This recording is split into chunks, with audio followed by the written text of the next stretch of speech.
जय हिंद। इस वीडियो में समझते हैं कि कोरोना वायरस किस तरह से हमारे शरीर में अटैक करता है और उससे हमारी मृत्यु कैसे हो जाती है, और वैक्सीन किस तरह से उस कोरोना वायरस को हरा देता है, या कोई व्यक्ति स्वतः कैसे ठीक हो जाता है वैक्सीन से, और वैक्सीन कौन सी सबसे ज़्यादा कारगर होगी, हमें कौन सी वैक्सीन को लगाना चाहिए, इस सब के बारे में हम समझा देते हैं। जैसा आप सब जानते हैं कि कोरोना जो है कहीं ना कहीं संपर्क में आने से ही फैलता है किसी इन्फेक्टेड व्यक्ति से, जिसमें सबसे ज़्यादा महत्वपूर्ण होता है ये इसका जो ड्रॉपलेट्स होता है। ये सब आपको पता है, इसीलिए थोड़ा सा 1 मीटर दूरी जो कहा जाता है कि कम से कम गैप बना के रखना चाहिए। देखिए, कोरोना जो वायरस है ना, इसके बाहर 2 हिस्से होते हैं। एक इसका जो बाहर इस तरह से निकला हुआ है नुकीला भाग, इसे कहते हैं स्पाइक प्रोटीन। यही सबसे घातक है, स्पाइक प्रोटीन। अगर इसका जो स्पाइक प्रोटीन है, ये बाहर वाला, अगर इसको तोड़ दिया जाए, इसको टकला कर दिया जाए, तो किसी काम का नहीं, फिर कोरोना से कोई नहीं डरेगा, यही भाग जाएगा। और इसके अंदर एक होता है गुच्छा जैसा, ये इसे कहते हैं जेनेटिक मटेरियल। ये करता है, ये हमारी बॉडी में घुसने में मदद कर देता है, और ये जेनेटिक मटेरियल जो है ना, अपने जैसे नए संतान को उत्पन्न कर देता है। इसलिए अगर एक भी कोरोना वायरस आया तो इसके अंदर का ये जो जेनेटिक मटेरियल है, ये उसको 1 से कब 1 लाख बना देगा, कब 1 करोड़ बना देगा, कुछ नहीं पता। तो ये जनरेशन बढ़ाने के लिए होता है, ये स्पाइक प्रोटीन शरीर में एंट्री करने के लिए होता है। ये कोरोना वायरस जो होता है, इसका ये स्पाइक प्रोटीन जो होता है, ये केवल फेफड़े में ही टच कर सकता है, बाकी शरीर में कहीं से भी ये एंट्री शरीर के अंदर सेल में नहीं कर सकता है। फेफड़े के जो सेल होते हैं काफ़ी सेंसिटिव होते हैं, और सेल में भी जो सेल मेम्ब्रेन होता है, वहाँ से ये एंट्री नहीं कर सकता है। सेल मेम्ब्रेन कुछ खास चीज़ को ही अपने अंदर जाने देते हैं, जैसे प्रोटीन, विटामिन, इन सब को जाने देते हैं। बाकी जो नया कुछ चीज़ आएगा ना, जो बॉडी में बाहर से लिया जाता है, तो उसको जाने के लिए ये रिसेप्टर लगे होते हैं। कोरोना वायरस का ये स्पाइक प्रोटीन इसी रिसेप्टर पर चिपक जाता है, और इसी के माध्यम से अंदर चला जाता है, और अंदर जाके अपना जेनेटिक इन्फॉर्मेशन दे देता है। और ये फेफड़े में ही जाता है, क्योंकि फेफड़े के जो लंग्स के जो टिश्यूज होते हैं, जो उसके सेल होते हैं, वो काफ़ी सेंसिटिव होते हैं। अब देखिए, ये जो कोरोना वायरस है, ये फेफड़ा है, फेफड़ा का ये रिसेप्टर है, ये ससुरा पकड़ लेता है कोरोना को, और कोरोना जाके इसी में चिपक जाता है, और यही इसको खींच के अंदर लेके चला जाता है। यही सबसे घातक हो जाता है। जैसे ये रिसेप्टर में चिपकता है, रिसेप्टर इसको खींच के अंदर ले जाता है, ये यहाँ से चिपका के अंदर लेके चला जाएगा। अंदर जाने के बाद इसका जेनेटिक मटेरियल जो है, आरएनए जो है, ये हमारे शरीर के अंदर जाके डीएनए से मैच करने लगता है, हम लोग के फेफड़ा के अंदर चला जाता है। और फेफड़ा के अंदर जाने के बाद, जैसे ये इसके रिसेप्टर पे टच हुआ इसका स्पाइक प्रोटीन, और ये इसको लेके अंदर गया, और अंदर जाने के बाद ये क्या करता है, हमारा न्यूक्लियस जो है, हमारे शरीर का जो न्यूक्लियस है, ये बहुत सीधा साधा है। इसको पता है कि स्पाइक प्रोटीन से जो भी ये रिसेप्टर से अंदर आ रहा है, वो ठीक ठाक आदमी है। तो इस ससुरा जो कोरोना है, इस सीधे जाके पूछता है न्यूक्लियस से कि फोटोकॉपी मशीन कहाँ है, कहाँ है वो फोटोकॉपी मशीन जिससे नए नए चीज़ों के बनते हैं। तो हमारे शरीर में फोटोकॉपी मशीन का काम करता है राइबोसोम। ये राइबोसोम धड़ाधड़ फोटोकॉपी करता है, किस चीज़ का, तो प्रोटीन का। तो हमारे शरीर में धड़ाधड़ प्रोटीन निर्माण करने का काम करता है यही राइबोसोम। अब देखिए, फोटोकॉपी मशीन की एक खराबी है, इस पर कौन सा पेपर रखे हैं, ये उसी का कॉपी करेगा, इसको नहीं पता कि कॉपी क्या हो रहा है। अब ये जो कोरोना वायरस है, इस रिसेप्टर के माध्यम से न्यूक्लियस में आ गया है, न्यूक्लियस इसको बता दिया कि राइबोसोम के पास चले जाओ, वही फोटोकॉपी करता है। अब ये छोटा जो कोरोना वायरस है, ये क्या करेगा, इस फोटोकॉपी के पास जाएगा, और यहाँ जो प्रोटीन वाला पेपर रखा है उसको हटा के अपना जेनेटिक मटेरियल रख देगा जो इसके अंदर है, मतलब अपने खानदान का फोटोकॉपी कराने लगेगा। अब एक कोरोना वायरस अंदर गया था, लेकिन राइबोसोम की मदद से वो अपने हजारों कॉपी अंदर बनाने लगा, और फेफड़ा के अंदर धड़ाधड़ धड़ाधड़ धड़ाधड़ कोरोना वायरस बनने लगे सब। अब हमारा ही बॉडी उसको कोरोना वायरस बना रहा है। सोचिए, हमारा खुद का फेफड़ा, हमारा खुद का राइबोसोम जो कल तक प्रोटीन का फोटोकॉपी करता था, उसके स्कैनर से प्रोटीन हटा के आरएनए, ये कोरोना वाला ने अपना आरएनए रख दिया, उसी का फोटोकॉपी कर रहा है। तो इसको रेप्लिकेशन कहा जाता है। बहुत तेजी से बढ़ते हैं सब यहाँ पर। अब पूरे फेफड़े में ना ये कोरोना वायरस घूमने लगते हैं। तो हमारे शरीर का जो इम्यून सिस्टम है, कहते हैं ये कौन चीज़ है रे, ये कौन चीज़ आ गया यहाँ पर। पूरा इम्यून सिस्टम कंफ्यूजन में हो जाता है, उसको पता नहीं चलता है कि है कौन, लेकिन ये समझ जाता है कि ठीक आदमी नहीं है, इसको मारना चाहिए। तो हमारे शरीर का जो इम्यून सिस्टम है, ये इसको लगता है मारने, धड़ धड़ धड़ धड़ धड़ मार काट करता है। तो हमारे शरीर को पता ही नहीं चल रहा, हम लोग ऐसे घूम रहे हैं आराम से, हम लोग के फेफड़ा में मार धाड़ चल रहा है, हमारा एंटीबॉडी जो है, ये हमारा इम्यून सिस्टम धड़ धड़ मार रहा है इसको। तो हम लोग को बुखार आना चालू हो जाता है, क्योंकि हमारे शरीर का ये डिफेंस मैकेनिज्म है कि जब भी अंदर मार धाड़ चलती है तो बुखार हो जाता है, ताकि वो टेम्परेचर से कोई कोई नए नए छोटे मोटे वायरस वगैरह ऐसे मर जाए, लेकिन ये ससुरा मरता नहीं है यहाँ पे, अरे मारे जा रहा है, मर ही नहीं रहा है यहाँ पे। तो न्यूक्लियस कहता है कि रे आप बकलोलवा, वो मारने से नहीं मरेगा, यहाँ फोटोकॉपी होके उधड़ाधड़ निकल रहा है, इसकी कमी ही नहीं कर सकते तुम मार के। तो ये कहता है कि भैया तो हम कौन सी करें।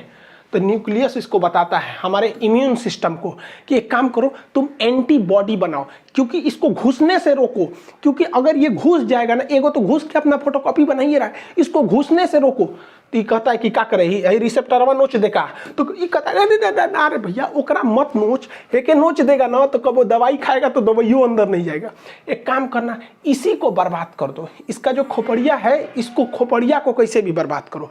तो खोपड़िया का जो चिपकने वाला ना, उसका थुथुरा कूच दिया जाता है। तो थुथुरवा कूचने के लिए एक एंटीबॉडी होता है। तो हमारे शरीर का डिफेंस मैकेनिज्म एक एंटीबॉडी बनाता है। ये एंटीबॉडी जाके इसके मुंह से सट जाता है, मुंह से चिपक जाएगा। देखिए यहाँ जाके चिपक गया, ये ऐसे चिपक गया, ऐसे चिपक गया। तो ये चिपक जाते हैं सब, तो वो जैसे चिपक जाएगा तो वो इससे नहीं सट पाएगा।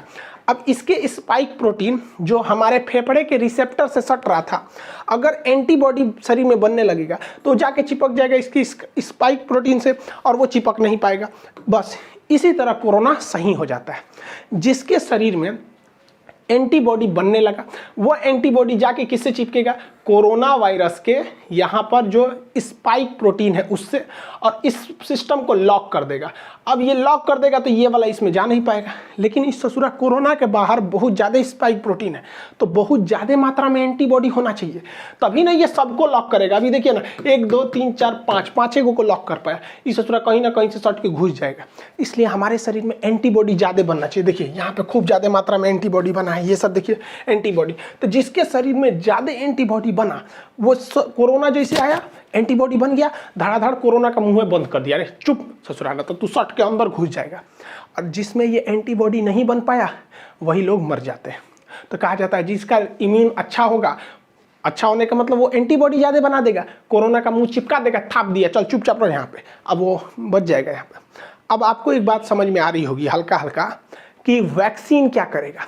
वैक्सीन कुछ नहीं करेगा, बल्कि वैक्सीन इसी एंटीबॉडी को बनाएगा ताकि यह एंटीबॉडी कोरोना के स्पाइक प्रोटीन पर जाके सट जाए और उसका मुंह बंद कर दे। अगर मुंह बंद हो गया तो कोरोना हमारे शरीर के रिसेप्टर से टच होकर अंदर नहीं जा पाएगा, वो ऐसे ही ऊपर घूमते घूमते अपने से मर जाएगा।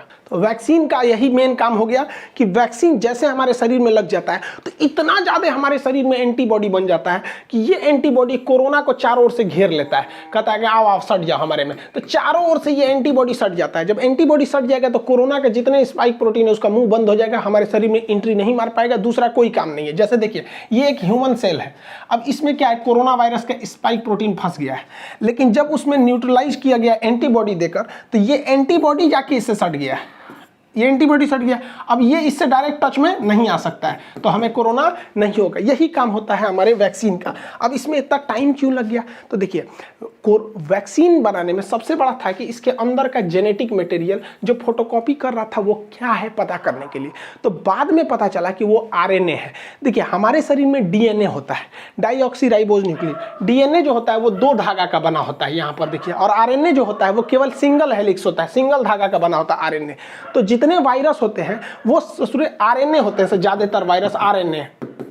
अब आरएनए को बनने में ज्यादा टाइम नहीं लगता है, खटाखट आरएनए बनता है, जबकि डीएनए बनने में टाइम लगता है। तो वायरस जो है बड़ा जल्दी जल्दी बनने लगते हैं सब यहाँ पे। तो वैज्ञानिकों ने इसी आरएनए को पकड़ के निकाला, इसलिए जितना वैक्सीन है सब वैक्सीन को आरएनए वैक्सीन, एमआरएनए वैक्सीन कहा जाता है। तो इस कोरोना का जो आरएनए है उसे वैज्ञानिकों ने निकाल लिया। अब देखिए हम लोग में तो डीएनए पाया जाता है, तो डीएनए नहीं है, देखिए डीएनए आरएनए में अंतर नहीं, एक उखाड़ दीजिए इसका तो क्या बन जाता है, आरएनए बन जाता है। तो डीएनए से आरएनए बनाया जा सकता है, उखाड़ के नोच लीजिए बस क्या बन जाएगा, आरएनए बन जाएगा। तो वैज्ञानिकों को कोरोना वायरस का आरएनए मिल गया। तो कोरोना कैसा वायरस है, एक आरएनए वायरस है, बस हमको ये मिल गया। अब वैज्ञानिकों ने क्या किया, इस आरएनए वायरस को केमिकल से कमजोर करके इसका नकल कर लिया, और इसे नकल करके जैसा इसके अंदर आरएनए था वैसे ही आरएनए को इंजेक्शन से हमारे बॉडी के अंदर भर दिया। और जैसे बॉडी के अंदर भरा तो बॉडी के अंदर क्या पहुंच गए सब, ये कोरोना वायरस। बट ये ओरिजिनल तो है नहीं, ये तो लैब में इन्होंने आरएनए से बनाया है, ओरिजिनल नहीं है। अब बताइए, ये ओरिजिनल नहीं है लेकिन दिखने में तो उसी के जैसा है, और जब दिखने में वैसा ही है तो शरीर के अंदर जाएगा तो शरीर के अंदर से एंटीबॉडी बनने लगेंगी ज़्यादा ज़्यादा, और इन दवाओं में एंटीबॉडी को बढ़ाने के लिए केमिकल मिला दिया जाता है, तो ज़्यादा से ज़्यादा एंटीबॉडी बनने लगेगी। तो जब कभी हमें वैक्सीन लगा दिया जाता है तो यह वैक्सीन एंटीबॉडी का निर्माण बहुत जोर से करने लगती है और हमारे शरीर में खूब ज़्यादा एंटीबॉडी हो जाता है, जो कि नकली कोरोना वायरस को देखकर बना होता है। और इसी बीच में ना वो पूरे उस कोरोना वायरस को घेर लेते हैं, हमारे शरीर में पूरा का पूरा एंटीबॉडी हो गया। और जब कभी भी ओरिजिनल कोरोना आता है तो हमारे एंटीबॉडी घेर लेते हैं कोरोना का, चाचा आ गए, चाचा आ गए, चाचा को घेर लो, चाचा को घेर लो, पूरा घेर लेते हैं चाचा को, चाचा का थूथूर चिपका देता है, लो चुपचाप सट गया यहाँ पे, तो सटा लेते हैं सब। अब कोरोना तो कुछ कर नहीं पाएगा क्योंकि वो डायरेक्ट सेल मेम्ब्रेन में नहीं घुस सकता है, क्योंकि सेल मेम्ब्रेन सेमी परमेबल होता है। बायोलॉजी के बैच में पढ़ा दिए थे, सेमी परमेबल का मतलब होता है अर्धपारगम, मतलब किसी खास चीज़ को जाने देगा और कुछ खास चीज़ को ही आने देगा, उस खास चीज़ में कोरोना शामिल नहीं है। इसलिए कोरोना जब भी जाएगा तो रिसेप्टर से जाएगा और ये एंटीबॉडी जाके कोरोना के स्पाइक प्रोटीन